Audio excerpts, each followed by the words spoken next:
Hi everyone, my name is Stephen McGraw and the title of my presentation is Reliability of the Landmine 1 Repetition Maximum in Comparison between Free Weight 1 Repetition Maximum.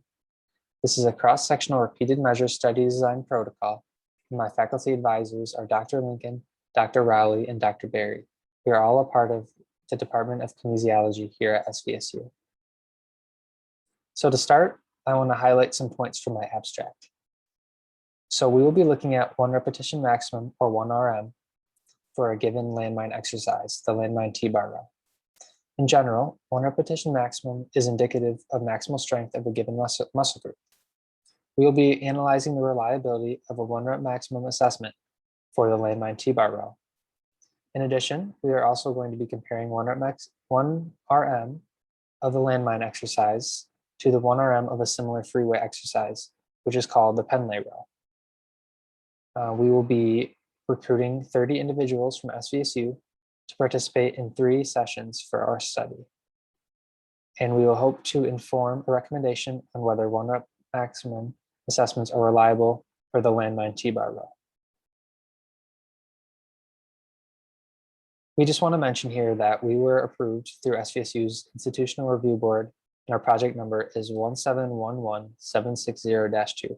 We plan to obtain informed consent from all participants before they agree to participate in our study. So some background for our study is, in general, training load is typically prescribed as a percentage of 1 rep max. So what this means is, in general, practitioners, strength and conditioning professionals, and other exercise professionals will prescribe exercise based on an individual's 1 rep max for a given exercise or given muscle group. So let's say I have a 100-pound 1 rep max for a dumbbell curl or a barbell curl. They would be able to prescribe percentages of that, so smaller amounts, when implementing strength programs to getting back to full health if you're in rehab, or prepare for athletics if you're an athlete. And then also 1 rep max is typically known as the gold standard for testing dynamic muscular strength. And then landmine exercises have been more recently recommended for strength and conditioning and in rehabilitation settings. So S&C means strength and conditioning. And currently, there are no studies that analyze landmine 1 rep max reliability in the literature.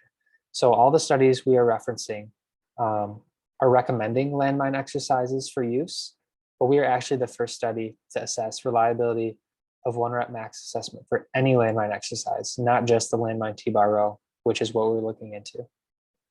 Typically, right now, all the 1 rep max reliability assessments are using free weight and machine-based assessments, not the landmine exercise. So now you might be wondering, what is a landmine exercise? So I'm going to jump ahead to a couple slides to discuss landmine exercises and what are exercises specifically.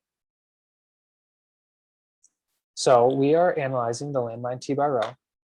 But before I get into that, let me talk about landmine exercises a little bit. So a landmine exercise, you use a barbell, and one end is anchored to the floor, either in a sleeve. There's specific landmine sleeves you can purchase, or just anchored in the corner of like a room.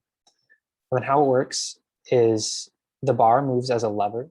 So one end of the barbell is free to move in space, and the other is anchored, like I mentioned.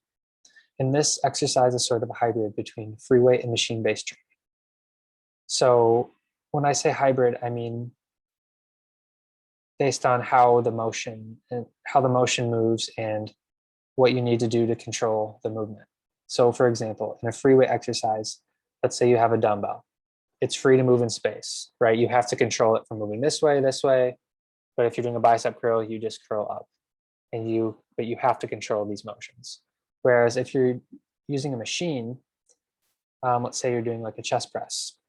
So that machine is going to guide you through the chest press, and you don't have to control any other movements. You're just guided through that motion. So landmine, in a way, is a hybrid between free weight and machine-based training, and that some degrees of freedom are controlled. For example, in this picture here, you can see the participant or the user is lifting the barbell towards their chest, and the pivot point of the barbell on the floor is controlled. So it's moving along like a curvilinear path, like a circle. However, the barbell could move side to side. So they have to control that motion. And to clarify here, these individuals depicted in the photo are not participants in our study. They're members of the research team. So now specifically talking about the landmine T-bar row, this exercise is a pulling motion where the individual starts on this left picture here with the barbell or plates, if you have plates on, touching the ground. The individual grips the two ends of the handle, which is an attachable device to the barbell, and pulls the barbell towards their chest, like you see in the picture on the right. And then you slowly lower back to the ground, and you've completed the landmine, a repetition of a landmine T-bar row. So now back to our background about the landmine row. We decided to use this exercise for a few reasons. So first, like I mentioned, there are no landmine exercises studied. So this one is also included in that. This has not been previously studied for one rep max reliability assessment. In addition, most one rep max studies focus on pushing movements like the chest press, leg press, shoulder press, etc. There aren't as many pulling movements identified in the literature for one rep max assessments. And I feel most importantly for this semester, using a pulling motion like the row, it does not require a spotter for a one rep max assessment like a lot of pushing movement exercises do, like a bench press one rep max. So this one, when you do the pull, like you've seen in the picture, if they are unable to hold the weight, they can simply drop to the floor, and there's very minimal risk of injury of dropping on their head, dropping on their chest, etc. So with that, we don't need a spotter, and we can maintain social distancing, an important part of our decision making for this exercise. So moving more into less of the landmine reliability and more into the regression equation. So we have identified a potential relationship between performance in landmine exercise and a similar free weight movement, or we hope to identify a pattern. So the landmine T-bar row is our landmine, and the Pendlay row is our free weight exercise. And because of the hybrid type movement that the landmine is that I explained earlier, I believe that someone's landmine row one rep max should be greater than their Pendlay row one rep max, simply from the discussion I mentioned. If we are able to find a sufficient correlation in 1RM performance, we will be able to determine a regression equation between the two exercises. So this will allow you to, if you lift one exercise, you perform one rep max assessment. So let's say you do for the landmine row. You can plug in whatever your result is into this equation and have a prediction on what your Pendlay row one rep max should be. And this can go either way. So you could start with the other exercise and get the other result as well. And this is a picture of the Pendlay row. So this is near the top position. He's pulling the barbell towards his chest. All right, so moving on to our objectives and design for the study. We want to first determine, like I mentioned, if landmine row one rep max meets our pre-established criteria for reliable assessment, which I will mention in a couple slides from now, which are just some statistical landmarks that our study needs to meet. And we also want to devise a regression equation for these two exercises. Like I mentioned earlier, this is a cross-sectional repeated measure study. So participants are coming in multiple days and performing the same assessment. This is located in the Human Performance Lab in the HHS building at SVSU. Our population is going to be 30 healthy, 18 to 45-year-old SVSU males or females who have at least 1 year of training experience, resistance training experience. And over that year or course of time, have trained at least one time per week. So our methods, this identifies what we are covering in each session of our study. So session one, you have to get through a lot of the other paperwork and more tedious tasks before you can get into the actual exercise. So we have a consent form participants fill out, a pre-exercise screening questionnaire, a PARQ, which stands for Physical Activity Readiness Questionnaire. which basically identifies maybe reasons why a participant shouldn't be engaging in our study. So if they have like a heart condition or other pre-existing health conditions that should exclude them from our study. And then we have an anthropometric assessment, which is body fat percentage. And after we do that, we can start getting into the exercise. So each of these sessions includes a standardized warm-up and cool down. And then in session 1, we will have the Penlay row, 1 repetition max assessment.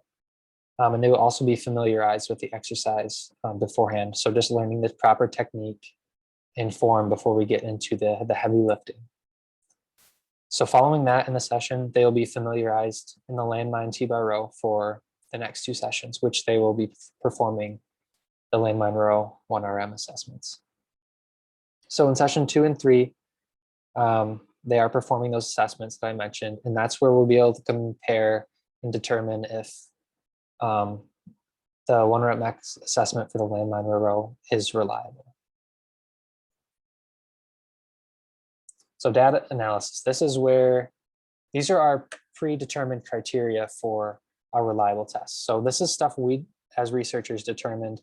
There is no set standard in the literature about what a good test is. So you can determine that from your own.